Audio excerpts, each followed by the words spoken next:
What's up everyone, it's Bones here. In today's video, I'll be featuring the new support that we got from this archetype last night, maybe 2 nights ago by the time you're watching this, but I thought that it happened to be really strong support, and in this video I want to showcase two aspects of the deck where you can either lock your opponent out of monster zones, or if you want to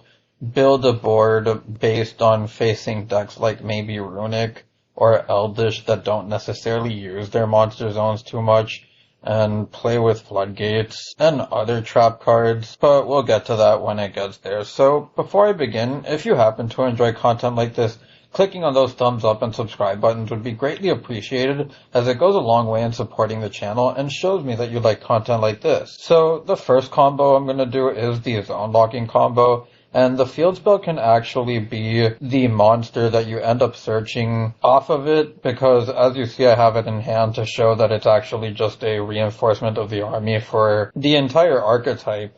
And another cool thing it has is a tier limit field spell like effect where it can pop a card on the field. But to get on with the combo, you're going to see that I'm going to use the field spell, and I'm going to add the water one here in specific, because I want to point out that this is also a tier limits card, and this one can mill 5. As you see, if this card is normal or special summoned, you can send the top 3 cards of either player's deck to the graveyard, and if this card is sent to the graveyard by a card effect, you can send the top 2 cards of your deck to the graveyard. And as you see, this is also a quick effect like Haveness in order to special summon itself, though you do have to banish a archetype or tier limits card from your hand or a graveyard. So just a side thing I wanted to point out there, but you'll see that I'm now going to special summon the unicorn, and the unicorn will allow me to add a new card here, which is basically like a Zodiac Barrage that isn't a continuous, but you also have to control one of the archetype's monsters in order to activate it, which is relatively easy to do in this deck, as we do activate it here. And we're going to be able to special summon another one of the archetype's monsters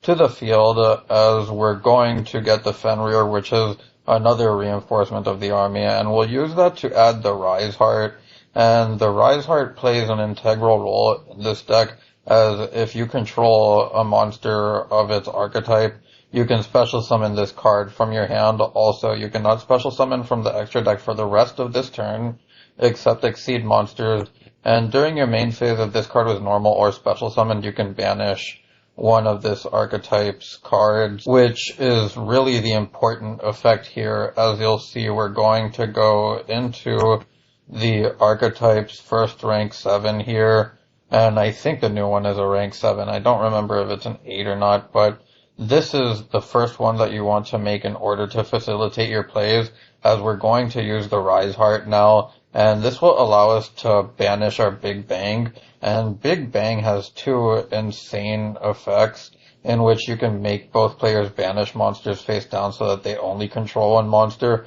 But the second one is that if this card is banished, you can target one of the archetype's monsters that's attached to an Exceed monster from the archetype and put it back in your hand and kind of like Golden Lord, special summon it back to the field. So we're going to do just that, as well as getting the rank 7 effect, which will allow us to already lock one of our opponent's monster zones. So we'll get the Fenrir back, special summon it,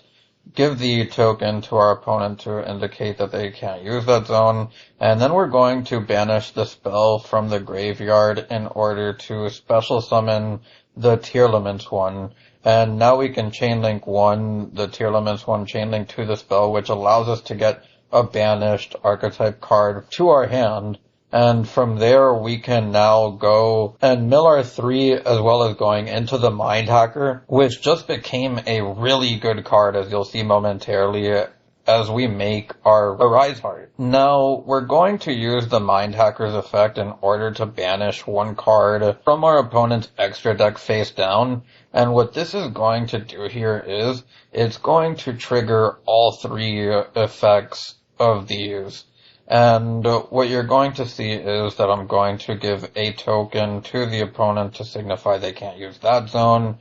attach one card from the banish zone, whether it be your opponent's or your own, to the Arise Heart. And then the cool thing here is that the miner will also banish another card. So on a new chain, you can activate your 2 archetype Exceed monsters, which will lock another zone, as well as giving you another material onto Arise Heart. So imagine that this has 3 right now. From there we can set the Big Bang, go to the standby phase in which we can use the effect of the 0 attack rank 7 there, as we special summon the Fenrir, and now because we have 3 materials attached to Arise Heart, we can detach and pretty much loop all the effects again in order to get a bunch of banishes. And you'll see that you're also able to get 2 more tokens because you're basically doing the same thing again.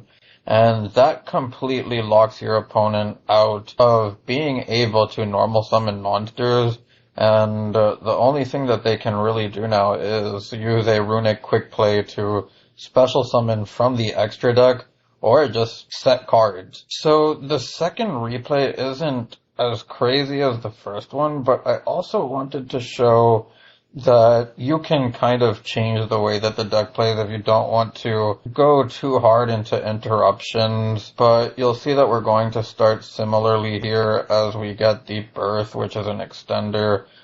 Just going to activate it, but you're going to see that we're going to follow the same line of plays. As I make the rank 7, make the Arise Heart. The Arise Heart can banish the Big Bang. Now we can use the rank 7 as Chainlink 1, Big Bang as Chainlink 2, get the Fenrir, and from here we'll summon our Arise Heart,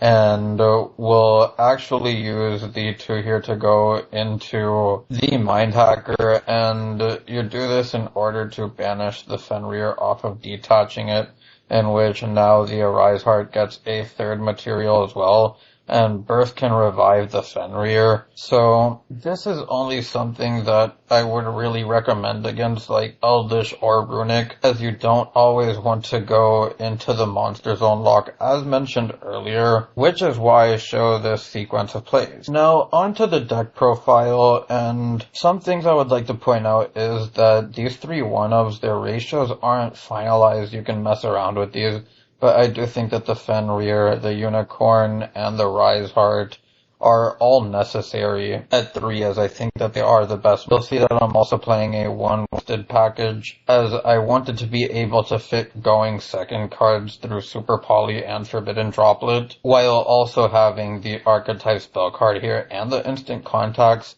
as extra access to rank 7s, and I've seen that you can play like the adventure stuff on here, but I didn't want to add to the bricks, and I wanted to keep it more of a rank 7 oriented deck. So onto the card by card, you'll see 1 Ogre, 3 Fenrir, 3 Unicorn, 3 Rise Heart, 1 Tearlaments, 1 Scareclaw, 1 Druid Worm, 1 Magnamut, 1 Called by, 1 Terraforming, 1 Gold Sark, which is one of the ways to get a banished archetype card here, which can be an extra way of getting something back through the spell here. Then we have the 3 Field Spell, the 1 Birth, the 3 Super Poly, the 3 Droplet, the 3 Instant Contact, the 3 Spell here, the 3 Big Bang, the 3 Prosp, and the Overwrap will probably leave the deck, as it really only works with the Arise Heart, but I wanted to have it in here to show that it's an option that exists, as well as the Prepare here,